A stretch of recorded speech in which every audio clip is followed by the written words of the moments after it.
Hello, my name is Kathy, and today I'll continue the discussion of people in our dreams, from loved ones to oddly familiar strangers.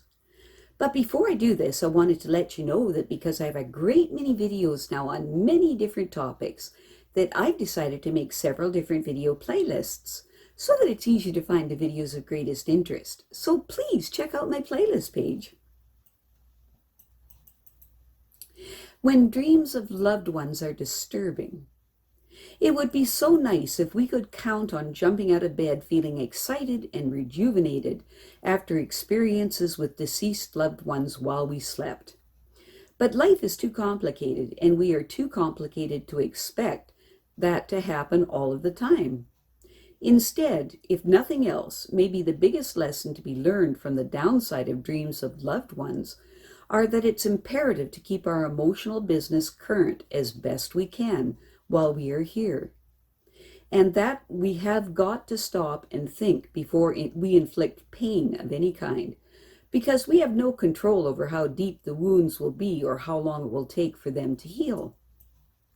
In our first example of a difficult astral visit in the dream state, we have a man that when he was a child, she had a dream that his father took him to the park and abandoned him there. He cried so hard and he ran towards his father, but his father ran away from him. When he got to where he thought he was, it was like a jungle full of wild animals and he couldn't get them. This is a very good example of cell memory. This wasn't just a dream that this man had. It was the cell memory of an actual past life experience in Nigeria in the mid-1600s. In that past life, he was born with a severe disability. His father was humiliated to have an imperfect son, and when the boy was 6 years old, his father took him deep into the jungle and left him there, where the boy most probably did not survive. Centuries later, on finding himself in a body again, he was still associating the concept of father with abandoned and jungle, and he was still trying to release, through dreams, the heartbreaking terror of an egomaniacal, inhuman cruelty. Not all cruelty is deliberate or motivated by malice. Of course, sometimes it comes from selfishness or loneliness, or a combination of both. In our next example, we have a woman whose older sister had the same dream repeatedly after their father died. They had a stormy relationship. The woman knew that her father loved them, but he seemed to have set up her sister as more of a wife to him than a daughter, on a purely psychological level. There was never any physical or sexual abuse.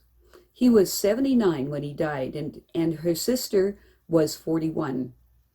She was still having vivid, disturbing dreams about him until recently, when she took her father's photo down and put it away. She wondered if her father was contacting her during her sleep time. Why were all the dreams bad? The woman's father is not contacting her sister while she sleeps.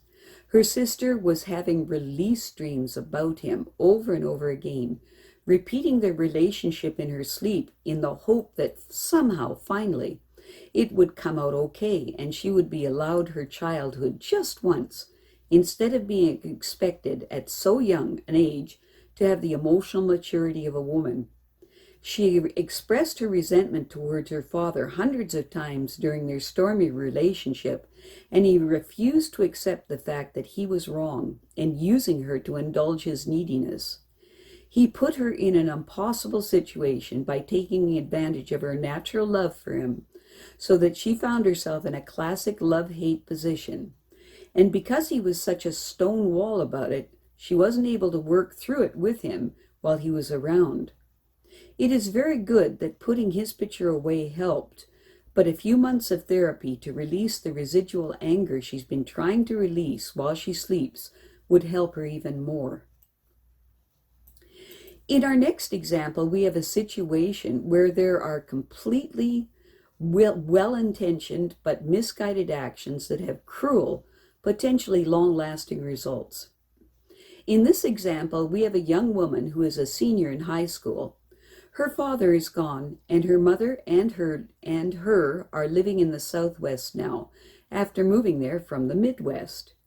She started having horrible dreams about family members dying, so her mother took her to a therapist who gave her sleeping pills to make the dreams stop, but it did not help.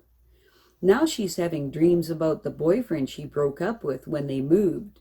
It makes her think there is some unfinished business with him back in the Midwest, and that she won't be able to go on with her life unless she takes care of it. The young girl's mother did the right thing by taking her to a therapist. It is hoped, though, that maybe through a school counselor she will get a referral to a different therapist who will see her on a regular basis without being so quick to prescribe sleeping pills that can severely disrupt her need for the release of healthy dream cycles. The dreams she's having, both about family members dying and about a boyfriend she is now separated from, are all about feeling terribly abandoned and isolated. They are release dreams. She is dreaming of her ex-boyfriend, not because there is unfinished business there, but because he is familiar, and when she was with him, she didn't feel so alone. She is not yearning for him. She is yearning for the feeling of belonging.